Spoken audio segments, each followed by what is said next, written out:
Sir, Minister for Forest Department of Tamil Nadu, he says that the government is planning to give 10 lakh rupees to those who've been diseased, those who've been shot killed by the Forest Department of Karnataka. Where you see this issue where Karnataka Chief Minister himself says that don't interfere in other state, on particularly our state issues, other politicians should not talk about this.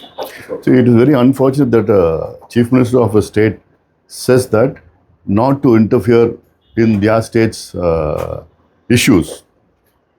See, 3 Tamil people origin living in Karnataka for 2 generations have been brutally murdered by forest officials saying that they went hunting in the forest.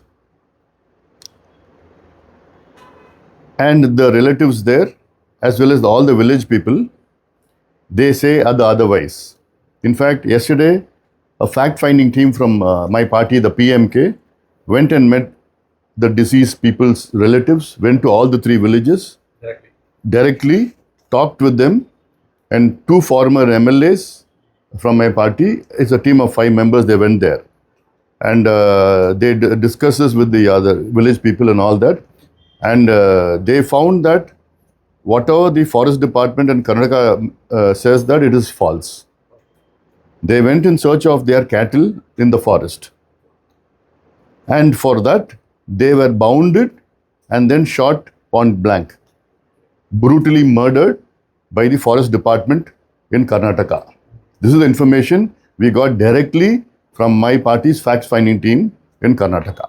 Karnataka says that they came to for poaching. Definitely not. Definitely not.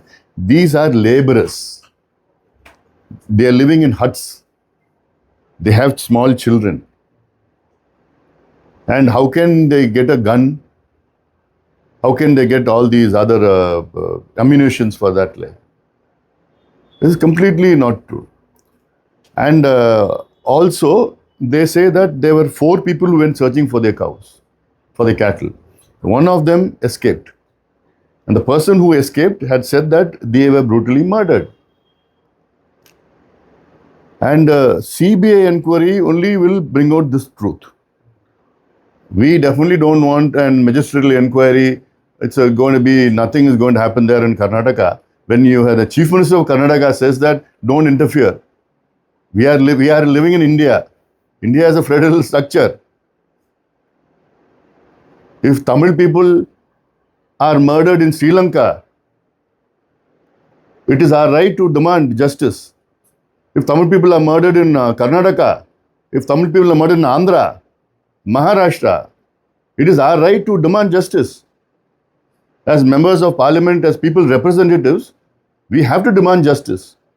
And this is a brutal murdering 3 people in cold blood. So only a CBI inquiry will bring out the truth. I am writing to the Prime Minister, to the Home Minister, to the Human Rights Commission, everybody to completely have an inquiry.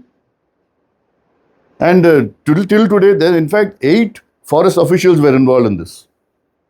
There were 8 people involved in this, and just an FIR has been filed. So what we need is first is CBI inquiry. Second is 1 crore compensation should be given by the Karnataka government to the family. Third is a government job should be given to the deceased family's representative. And who all did this heinous act should be put behind bars and prosecuted with murder charges. So till such time, we are not going to be keeping quiet. Definitely, we are going to take it to the next level. Tomorrow there's a Southern Conclave meeting headed by Home Minister Amit Shah, where Karnataka Chief Minister, all the Southern State Chief Ministers are coming, and particularly Karnataka Chief Minister D.K. Shivakumar is going to come. Do you think that this issue should be raised in the forum? This issue definitely should be raised in the forum. Kaveri issue should be raised. Meghadattu issue should be raised. And why they are not letting out water, periodical monthly release of water, that issue definitely should be raised. And our farmers are suffering here. We don't have drinking water. Mettur Dam is supposed to be opened in June 12th. Today, it is more than 2 months. We are in August, mid of August, and still Mettur Dam is not opened. Supreme Court, they have said that they have released the water to Tamil Nadu. What released? What 10,000? They have not released the only surplus water from Kabini. Kabini can't store more water, so they released, but they don't have choice. They have to release that water. So this is one part. See, even when 20 laborers from Tamil Nadu went to Andhra, allegedly they were cutting red sanders and they were brutally murdered by the police then. It was my party, the first who went there, made them file cases, and it is our rightful duty wherever Tamil people are affected worldwide or statewide or nationwide. And you can't say a chief minister say that you don't interfere in matters. How can he say that? So on the milk procurement, I think today in 110 statement by Chief Minister, he said that the procurement amount will be increased from 38 to 40 rupees. See, that is definitely not enough. It's about only 3 rupees. We are demanding at least 10 rupees should be given. 10 rupees should be given for procurement from the farmers. See, Tamil Nadu's Avin procurement is only 20% of what is being produced in Tamil Nadu. The rest 80% is by the private dairy producers like. And out of the 20% now, see, Avin milk is preferred because it is of high quality. It is recommended by the doctors, pediatrician to give it to the children as well as the elderly. And we need more procurement, so we need more supply. Couple of years ago, the Avin supply was 42 lakh liters a day. Now it has come down to 28 lakh liters a day. So it is something where, why they say that? Because the procurement price is not there. See, the private, they give more procurement prices, but they sell rate double of Avin. Avin is giving for 38 rupees or 35 rupees one liter. The private, they are selling it for 68 rupees, 70 rupees per liter. But they're giving more procurement price. So the procurement has to increase and it will benefit the farmers.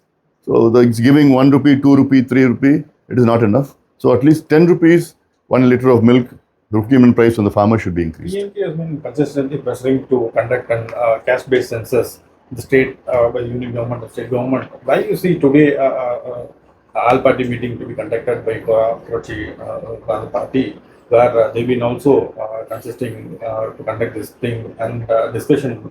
See, today's meeting conducted by Puratchi Bharadam party, Mr. Jagan Povai Murthy, is about the backlog vacancies of scheduled caste, scheduled tribes, retrieval of Panjami land of the scheduled caste, scheduled tribes, Panjami land, and of course, budgetary spending, which has been allotted for scheduled caste, scheduled tribes, spending should be proper and there should not be any pending backlog in that, like there should be proper for. So that on that context, we have been invited for the meeting and we'll be joining them for discussion, and the Tamil Nadu government definitely should take into consideration because the scheduled caste, scheduled tribes, they are the lowest state of society and they definitely need more upliftment and they definitely need more social justice, and also programs allotted for them should be fully 100% utilized for them.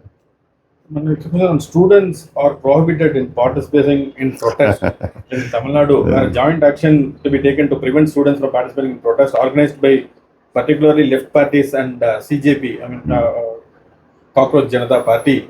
First announcement was given and then the order was taken back. Why you see these governments? See, when you have students and youngsters who voted for this new government, they wanted a change after 60 years, who voted for this new government, are you going to punish these students for voting for you? This is a way of punishment of the students who voted for you, who campaigned for you. Student coming to politics is a global phenomenon. Students fighting for their rights is a global phenomenon.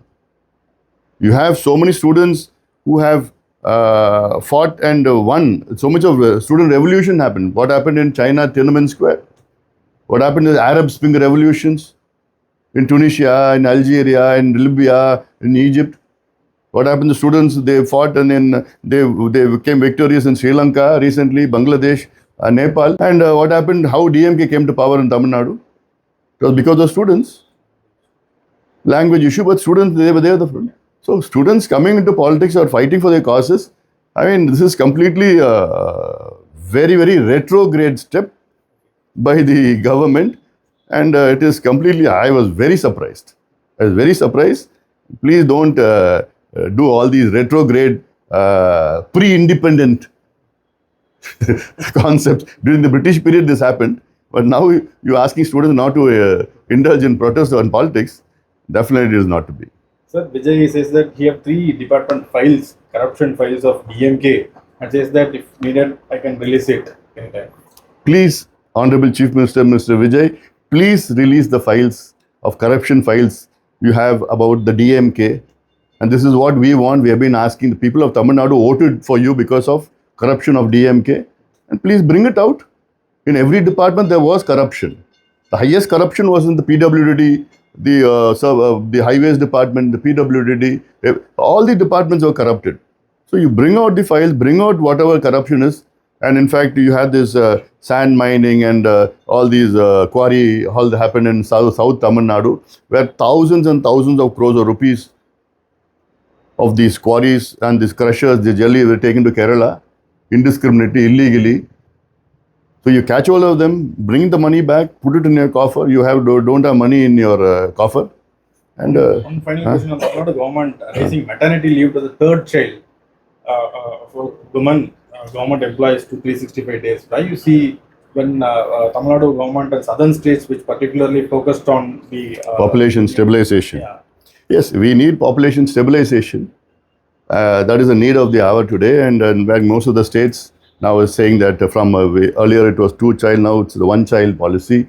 In fact, some states, they have laws saying that if you have more than 2-child, you can't even contest the municipality, local body elections. Like all these things are there. Like, I mean, as a maternity concept, yes, I could understand the issues like, but I think we need to, like you said, this is the government's policy, but at the same time, the government has to also, it's like the total government employees in Tamil Nadu are very, very few. It's only 1% of the total population.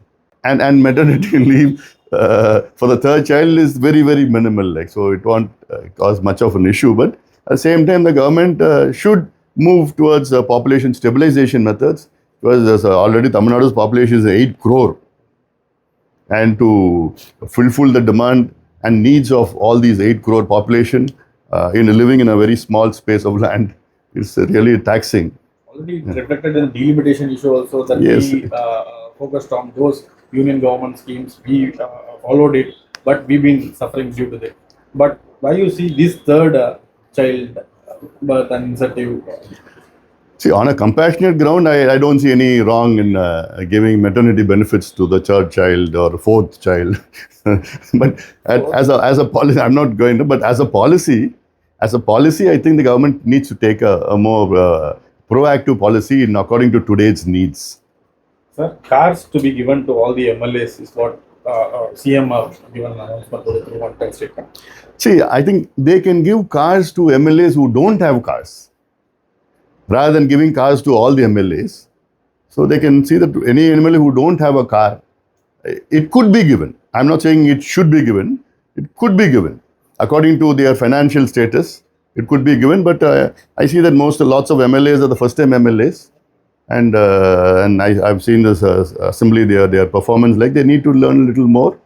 But some of them are traveling by buses and coming from their constituencies, little thing. But I think Soumya Unina ma'am. What about Soumya Unina? Definitely she doesn't need a car. Definitely she doesn't need a car. She already has a car. She doesn't need a car. So like that, the MLAs who have a car, you need not give them like. Thank you. Thank you.